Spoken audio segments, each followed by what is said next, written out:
qui est dit, situation politique floue, confuse, qui a des conséquences sur le plan économique et sur le plan entrepreneurial. Il y a des chiffres ce matin qui montrent que ça ne va pas très bien et c'est ce que va nous dire Fanny Wegscheider pour les éclaireurs. Avec Fanny, de plus en plus de patrons qui perdent leur job.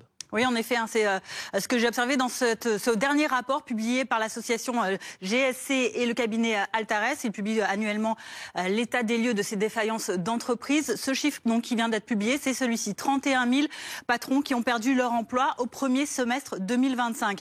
À titre de comparaison, l'année dernière, on était à peu près un peu moins de 30 000. C'est une hausse de plus de 3% donc, sur la même période en un an. Si on regarde maintenant à l'échelle annuelle sur des années entières, j'ai regardé les 3 derniers rapports donc, de ces associations.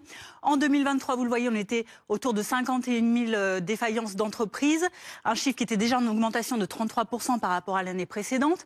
2024, on dépasse les 60 000 chefs d'entreprise qui perdent leur emploi. Et puis les experts sont pessimistes par rapport à l'année 2025 qui arrive.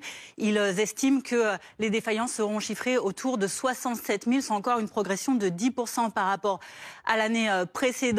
À savoir que parmi les types de défaillances d'entreprise, 2 tiers concernés en 2024 des liquidations judiciaires. Est-ce qu'on a une idée, Fanny, de peut-être un profil type de ces entreprises qui périclitent? Il y a des points communs ou pas? En effet, en regardant bien l'ensemble des informations donc communiquées par cette association et ce cabinet, j'en tire que le profil des patrons, ce sont des patrons qui ont entre 40 et 50 ans, 46 ans d'âge médian. Et c'est une situation qui touche de plus en plus également les plus de 60 ans, avec une progression de plus de 33%. Voilà pour les patrons. En ce qui concerne le type d'entreprise, ce sont particulièrement les TPE et les PME, les petites et moyennes entreprises, les très petites et les moyennes entreprises qui sont touchées.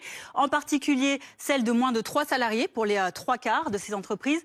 Et également une forte proportion, un tiers des entreprises qui sont concernées sont matures, elles ont donc plus de 10 ans, ce qui prouve que ça peut toucher également des entreprises déjà installées depuis longtemps. Quant au secteur, maintenant, en 2024, ce sont principalement les agences immobilières qui ont été touchées, vous le voyez, avec une hausse de près de 35%, notamment avec la hausse très importante des taux d'intérêt.